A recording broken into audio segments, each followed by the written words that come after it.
시청자 여러분, JTBC 뉴스룸을 시작하겠습니다. 지금 이 시각 대검찰청에서 김건희 여사의 명품백 수수 사건에 대한 수사심의위원회가 진행 중입니다. 수심위에는 검찰과 김 여사 측만 참석해 김 여사의 무혐의를 주장했습니다. 권익위도 검찰도 문제 없다는 결론을 내리면서 공직자 부인은 고가의 선물을 받아도 되는 거냐 논란이 거세게 일었던 만큼 오늘 수심위 결론에 관심이 집중되고 있는데 어떤 결론이 나든 파장은 클 수밖에 없습니다. 현재 이 수심이 어디까지 진행됐는지 바로 대검찰청으로 가보겠습니다. 자, 연지연 기자, 지금 어떻게 진행되고 있습니까? 네, 지금은 강일원 위원장과 15명의 외부 위원들이 모여서 토론을 하면서 심의를 이어가고 있습니다. 오후 2시에 수사심의위원회가 시작이 됐으니까요. 지금 5시간 넘게 이어지고 있는 겁니다.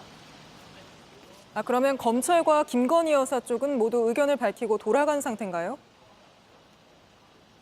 네, 그렇습니다. 먼저 검찰에서는 부장검사가 함께 나와서 2시간 넘게 수사 상황과 의견 개진을 이어갔습니다. 뒤이어 김건희 여사 측 변호인이 위원들 앞에 서서 의견을 개진했습니다. 위원들은 김건희 여사에 대한 변호사법 위반 혐의와 알선수재 성립 여부에 대해서 집중적으로 물은 것으로 파악됐습니다. 네, 어떤 결론이 나올지가 가장 관심인데 이 결과는 표결을 통해 정해지는 거죠? 네, 그렇습니다. 토론을 통해서 위원들의 표결을 통해서 과반수를 통해서 결정이 되게 됩니다. 강일원 위원장은 의견 개진이나 표결에는 참여하지 못하고요. 15명의 외부 위원들이 표결로 결정을 하게 됩니다. 오늘 자정안에는 결론이 나올까요? 네, 앞서 지난 1월에 이태원 참사 수사심의위원회 같은 경우에도 오후 2시에 시작했지만 밤 10시쯤 끝났습니다. 이번에는 검토해야 하는 혐의만 해도 알선수재, 변호사법 위반, 청탁금지법 위반 등 6가지나 되기 때문에 빨라야 오늘 밤 늦게 결과가 나올 것으로 예상이 됩니다.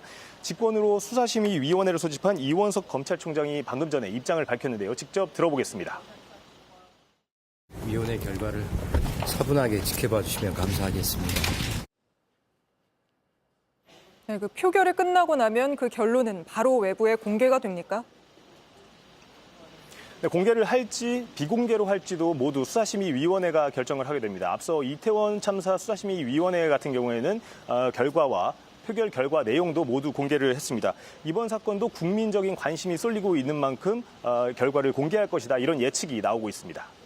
네, 근데 수심위 결정을 검찰이 꼭 그대로 따라야 하는 건 아니지 않습니까? 네, 맞습니다. 권고여서 반드시 따를 필요는 없지만 이 결과를 의식하지 않을 수는 없습니다. 앞서 이태원 참사 수사심의위원회 같은 경우에는요, 검찰이 무혐의 결론을 냈지만 수사심의위원회에서 기소 권고가 나왔고 검찰이 결론을 바꿔서 재판에 김광호 전 서울경찰청장을 넘긴 바가 있습니다. 네, 알겠습니다. 여기까지 들어보겠습니다. 연지환 기자였습니다. 네, 조금 전 들어온 소식입니다. 수사심의위원회가 조금 전 심의를 마치고 김건희 여사에 대해 불기소를 권고했습니다. 다시 대검찰청으로 가보겠습니다. 자, 연지환 기자, 수심위 예상보다 결론이 좀 빠르게 났는데 결국 불기소 권고로 나왔습니다. 찬반이 갈렸는지 구체적으로 네, 나온 게 있습니까? 네, 조금 전 대검찰청이 수사심의위원회 결정을 공개했습니다. 대검은 수심위가 피의자인 김건희 여사에 대해 청탁금지법 위반 사건, 알선수재, 변호사법 위반 혐의 등을 심의했고 모든 혐의에 대해서 불기소로 권고하기로 의결했다고 밝혔습니다. 지금 표결을 했는지 표결 결과가 어떤지는 아직 공개되지는 않고 있습니다.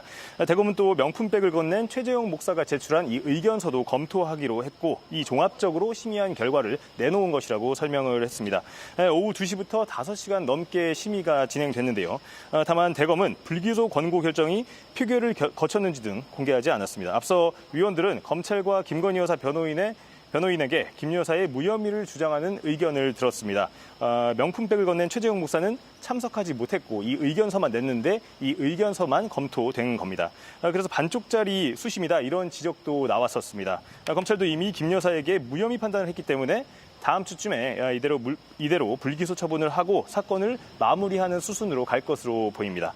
이원석 검찰총장이 지난 5월 전담 수사팀 구성을 지시한 이후에 여러 번 특혜와 성역은 없다 이렇게 강조를 해왔습니다. 하지만 김건희 여사에 대한 제3의 장소 조사 논란이 불거졌고 검찰에 이어 수사심의위원회도 이렇게 결과가 나오면서 결국 용두삼이 수심이었다 이런 비판이 나올 것으로 보입니다. 지금까지 대검찰청에서 JTBC 연지환입니다.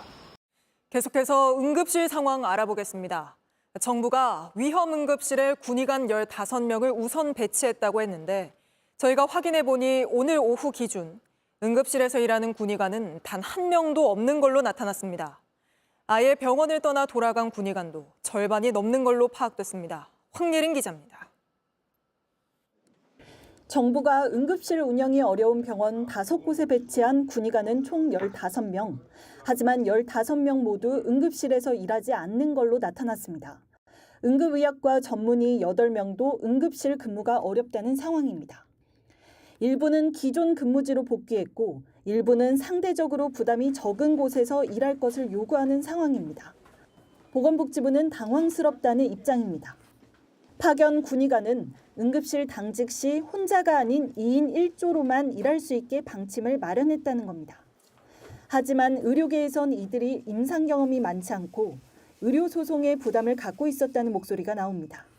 익숙하지 않은 환자를 보다가 사고가 나는 것은 불을 보듯 뻔한 상황입니다. 책임 소재를 명확하게 하지 않고 무조건 가서 일을 하라고 하는 것은 아마도 따를 만한 의사들이 없을 거라고 생각합니다. 앞으로도 문제입니다. 정부는 오는 9일까지 군의관 235명을 추가로 병원에 파견하겠다고 했습니다. 현장에서 일하는 부분들에 대한 가이드라인들을 없이 진행이 됐는데 복지부, 국방부 같이 협의해서 앞으로는 좀 제도화를 해나갈 예정입니다. 하지만 같은 일이 반복돼도 이를 막을 규정이 없습니다. 일각에선 제대로 교육이 안 된 채 급히 응급 현장에 투입했다 사고가 날 우려가 있다고도 했습니다. JTBC 황예린입니다. 윤석열 대통령이 오늘 한국을 찾은 기시다 후미오 일본 총리와 정상회담을 가졌습니다. 곧 퇴임을 앞둔 기시다 총리와 마지막 정상회담인데 이번에도 과거사 문제에 대해선 기존 입장을 재확인하는 수준에 그쳤습니다. 강희연 기자입니다.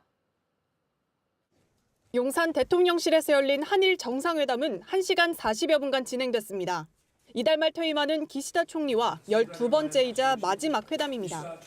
두 정상은 제3국에서 분쟁이 발생하면 현지 자국민 대피에 협조하는 양해각서를 체결하고 국내 공항에서 상대국의 입국 심사를 미리 할 수 있는 사전 입국 심사 제도 도입을 논의하기로 했습니다. 과거사 문제에 대한 언급도 있었습니다. 하지만 진전된 입장은 없었습니다. 한일 관계에는 여전히 어려운 문제들이 남아 있습니다. 더 밝은 미래를 향한 발걸음이 지속될 수 있도록 양측 모두가 전향적인 자세로 함께 노력해 나아가기를 기대합니다. 기시다 총리도 지난해 5월 한일 정상회담 당시 발언을 재확인하는 수준에 그쳤다는 해석이 나옵니다.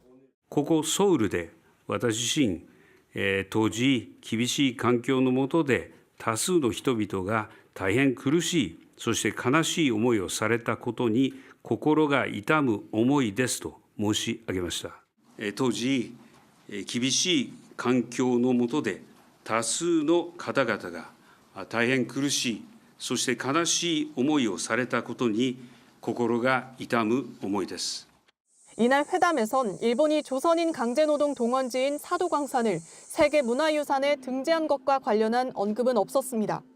대통령실 고위 관계자는 치열한 협의와 합의를 통해 이미 일단락된 사안이라고 설명했습니다. 기시다 총리의 방한 전날인 어제 일본이 우리 정부에 공개한 우키시마호의 승선자 명부에 대해서도 논의는 없었다고 대통령실은 밝혔습니다. 일본 정부는 조선인 강제노동자 이름이 포함된 해당 명부를 그동안 은폐해왔다는 비판을 받습니다. 결국 과거사 문제는 이번에도 전향적 변화 없이 다음 일본 정부와의 논의 과제로 남게 됐다는 평가가 나옵니다. JTBC 강희연입니다.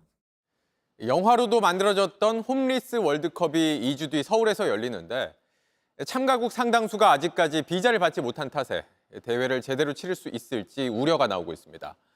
정몽규 축구협회장이 피파 회장과 만나 중요한 행사라고 강조했던 대회지만 정작 지원은 부실합니다. 심가은 기자가 취재했습니다. 노르웨이 왕세자비가 시축을 합니다. 지난 2017년 열린 홈리스 월드컵입니다. 올해는 2주 뒤 서울에서 열립니다. 지난달 4일엔 정몽규 축구협회 회장이 인판티노 피파 회장을 프랑스 파리에서 만나 사진도 찍고 홈리스 월드컵에 대한 얘기도 나눴습니다. 정 회장은 당시 한국에서 중요한 행사를 개최하게 돼 기쁘다고도 했습니다. 피파 최고위 관계자도 한국에 오기로 했습니다. 그런데 참가국 43개국 중 18개국 선수들이 아직까지 비자를 받지 못했습니다. 노숙인이나 난민, 자립준비 청년 등이 참여하기 때문에 축구협회가 신원을 보증하고 정부 관계기관과 사전 조율을 해줘야 합니다. 축구협회는 지난 1월 개최가 확정됐을 땐 지원하겠다고 했습니다. 하지만 대회를 여는 조직위원회가 지난 3월 협조를 요청하는 공문을 보냈지만 아무런 답을 하지 않았습니다. 비자 문제를 해결할 방법이라도 알려달라고 하자 축구협회는 법무부 콜센터 번호를 보내줬습니다. 이렇게 차일피일 미루다 지난달 30일에서야 기관에 협조 공문을 보냈습니다. 대회가 불과 3주 남은 시점이었습니다. 종목협회가 나서서 문체부에 얘기를 드리고 그리고 문체부에서 외교부하고 상의를 해서 주로 이제 국제 경기인 경우에 해외 선수들이 들어와야 되는 경우에 그렇게 비자 문제도 해결하고 그렇게 해왔었던 부분이거든요. 축구협회 측은 조직위 측이 처음 주최하는 것이어서 서류 준비에 시간이 걸린 거라며 유선으로 설명한 적은 있다고 말했습니다. 이대로라면 2주 뒤 절반짜리 대회가 피파 채널을 통해 전 세계에 생중계될 수밖에 없습니다. JTBC 심가은입니다.